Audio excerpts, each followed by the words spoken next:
শুয়ে শুয়ে হাদিস পড়তেছেন। কি পড়তেছেন? কথা বলেন। আর মনে মনে ভাবলেন রাতটা মসজিদে কাটায় দেই, ফজরের নামাজ পড়ে আবার বেরোবো। কিন্তু দারোয়ান এসে বলে মসজিদে থাকতে পারবেন না, ওঠেন। দারোয়ান আছে না? কথা কন। আহমদ ইবনে হাম্বল বললেন, আমি শুধু রাতটা থাকতে চাই, আমি তো ফজরেরও মুসল্লি, ফজর নামাজ পড়বো তো এই মসজিদে, আমার থাকতে দাও। দারোয়ান তো দেয় না, কেন? মসজিদে থাকার জায়গা না, যান মিয়া। উনি যে আহমদ ইবনে হাম্বল এটা চিনে নাই, থাকতে দেয় না। কি করবে এখন? উনি কাঁথা গুছিয়ে হাদিসের কিতাব নিয়ে কাঁধের মধ্যে ব্যাগ নিয়ে মসজিদ থেকে বেরোয় গেলেন। কি আর করবেন, প্রচন্ড শীত, আর কাঁপতেছেন, বুড়ো মানুষ। পথিমধ্যে দেখলেন বাজার। বাজার একজন খাব্বাজ, শাবুন খাব্বাজ, যুবক রুটি বিক্রেতা।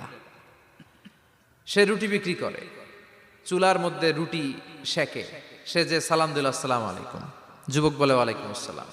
আহমদ ইবনে হাম্বল বলে, যুবক, আমার যাওয়ার জায়গা নেই, সফরে বেরিয়েছি, খুব শীতে কষ্ট পাচ্ছি, রাতে যদি তোমার এই চুলা থেকে একটু আগুন পোহাই, কোনো সমস্যা?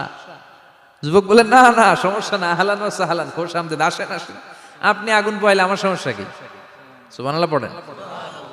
আল্লাহ শুকরিয়া করে উনি বসলেন আর আগুন পোহাচ্ছেন। আর খেয়াল করলেন যুবক রুটি বানায় আর পড়ে আস্তাগফিরুল্লাহ, রুটির দলা বানায় পড়ে আস্তাগফিরুল্লাহ, খামির বানায় আর পড়ে আস্তাগফিরুল্লাহ, রুটি নিয়ে উনুনের ভিতরে চুলার ভিতরে সেকা দেয় আর পড়ে আস্তাগফিরুল্লাহ।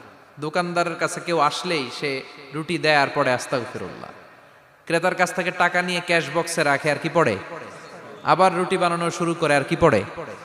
খালি এইটাই পড়তেছে। ইমাম আহমদ ইবনে হাম্বল তো অবাক, কিরে এটা আবার কেমন যুবক, খালি আস্তাগফিরুল্লাহ। উনি প্রশ্ন করলেন, যুবক ঘটনা কি? আসার পর থেকেই তোমার দেখতেছি তুমি রুটি বানাও, রুটি বিক্রি করো আর পড়ো আস্তাগফিরুল্লাহ, মালাকা ইয়া শাবাব।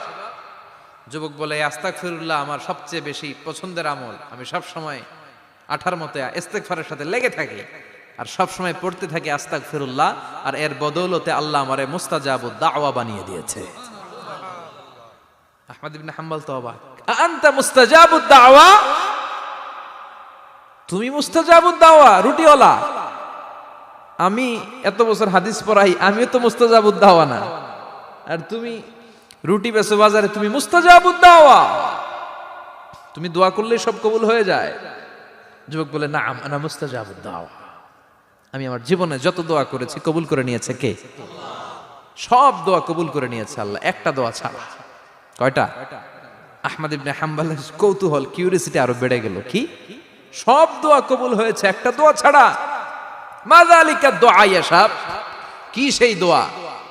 যুবক এবার বলতে শুরু করলো, আমার জীবনে যে দোয়াটা আল্লাহ কবুল করে নাই সেটা হচ্ছে আমি আল্লাহর কাছে অনেক চেয়েছি, অনেক দোয়া করেছি যে আল্লাহ, শুনেছি এই জামানার সবচেয়ে বড় মুহাদ্দিস, তার নাম নাকি ইমাম আহমদ ইবনে হাম্বল। আল্লাহ তোমার কাছে আমার চাওয়া, আমি যেন এই ইমাম আহমদ ইবনে হাম্বলরে দেখে মরতে পারি, আমি যেন ইমাম আহমদ ইবনে হাম্বলের হাতে হাত রেখে মুসাফা করতে পারি আর তার কপালে একটা চুমু এঁকে দিতে পারি। আহমদ ইবনে হাম্বল আবেগপ্রবণ হয়ে গেলেন, চোখের পানি ছেড়ে দিলেন, বললেন, যুবক তোমার এই দোয়াটাও কবুল হয়ে গিয়েছে। আহমদ ইবনে হাম্বলের দেখার সাক্ষাৎ পাওয়ার জন্য আহমদ ইবনে হাম্বলের বাড়িতে তোমার যাওয়ার দরকার নাই, আহমদ ইবনে হাম্বল তোমার দরবারে ছুটে এসেছে। আনা আহমদ ইবনে হাম্বল মুহাদ্দিসুদ দাহর, আমি নিজেই আহমদ ইবনে হাম্বল। যুবক চোখের পানি ছেড়ে দেয়, আহমদ ইবনে হাম্বল চোখের পানি ছেড়ে দেয়।